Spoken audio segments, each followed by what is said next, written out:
আল্লাহ কি শিরকের গুনাহ মাফ করবেন না? হ্যাঁ, শিরকের গুনাহ দুনিয়াতে থাকতে যদি তওবা করতে ফিরে আসে। হ্যাঁ, সাহাবায়ে কেরাম শিরক করছে না, কারো বছর 75 বছর হয়ে গেছে, 75 বছর শিরক করে আসছে, তারপর তারা তওবা ইসলাম গ্রহণ করছে, শেষ হয়ে গেছে। এই জন্য কোরআন শরীফে যেটা বলছে আল্লাহ সূরা নিসার 48 নম্বর আয়াতে, ইন্নাল্লাহা লা ইয়াগফিরু আন ইউশরাকা, সূরা নিসা 2 বার আসছে এই আয়াতটা। আচ্ছা, ইন্নাল্লাহা লা ইয়াগফিরু আন ইউশরাকা বিহি ওয়া ইয়াগফিরু মা দুনা যালিকা লিমান ইয়াশা। আল্লাহ শিরক পাপকে মাফ করবেন না, এর অর্থ হচ্ছে শিরকের উপরে যদি মৃত্যু হয়ে যায়, পরকালের ব্যাপারে গিয়ে শিরকের নিঃশ্বাস শেষ, শিরকের উপরে নিঃশ্বাস শেষ, বাস, আর ক্ষমা নেই। পরকাল বলতে এখান থেকে শুরু হয়েছে। আর এর আগ পর্যন্ত একটু হুঁশ আছে এখনো, আসলে যে আমি তো শিরক করছি আল্লাহর সাথে, আল্লাহ তাও মাফ করে দেন, ইনশাআল্লাহ আল্লাহ তাআলা তওবা কবুল করতে পারেন।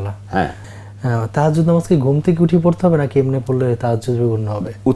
উত্তম হলো ঘুম থেকে উঠে পড়া, কিন্তু এমনি পড়লেও পড়তে পারবে। তাহাজ্জুদ শব্দ অর্থটা কি আসলে? সালাত তাহাজ্জুদ সালাতকে কিয়ামুল লাইল বলে, রাতের নামাজও বলে। এরপরে হলো রাতের নামাজ, কিয়ামুল লাইল, এই শব্দটাই মানে আরবরা বেশি ব্যবহার করে, বা ওলামায়ে কেরাম আহলে ইলম বেশি ব্যবহার করে। জি, ফজরে ফরজ নামাজ শুরু হয়ে গেলে আমি ফরজ নামাজে শরীক হব নাকি সুন্নাত পড়ে ফরজ নামাজে শরীক হব? অর্থাৎ ফরজের মানে মসজিদে গেলে ফজর নামাজ পড়বেন না, রাসূল বলে দিয়েছে, ইজা উকিমাতিস সালাহ ফালা সালাতা ইল্লাল মাকতুবা। নামাজ যখন একামত দেওয়া হয়ে যাবে, বাস, আর কোনো নামাজ নেই, তখন ফরজটাই অংশগ্রহণ করবে। কিন্তু এক রাকাত শেষ করেছে, আরেক রাকাত শুরু করেছে, প্রায় কাছাকাছি, এই অবস্থা বলেছে দ্রুত একামত হয়ে গেছে, এই অবস্থায় বাকি সালাতটা দ্রুত আদায় করে দিয়ে জামাতে শরীক হবে। আচ্ছা, এমনও বলেছে ওলামায়ে কেরাম, যদি এমন হয় যে একজনে আল্লাহু আকবার বলে নিয়ত করেছে, এদিকে একামত শুরু হলো, তাহলে এটা ছেড়ে দিয়ে গিয়া ফরজ সালাতে চলে যাবে।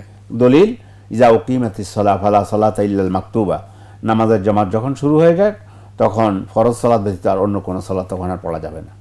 আচ্ছা, কিন্তু আমাদের সমাজে একটা দুর্ভাগ্য, আমাদের ইমামরা, আমরা মুসল্লিদেরকে সঠিক শিক্ষাটা আমরা দেই না। ওনারা মনে করেন যে না, জামাত চলে গেলেও আপনি 2 রাকাত সুন্নাত পড়ে তারপরে এরপর ফরজ মানে তো করবেন, জামাতে শরীক হবেন। নো, জামাতে পড়া কিন্তু ওয়াজিব, জামাতে নামাজ পড়া ওয়াজিব, আর ওটা সুন্নাহ। জি, এই জায়গাটা ক্লিয়ার বোঝাতে পারছেন, এই জন্য সমস্যা আমাদের।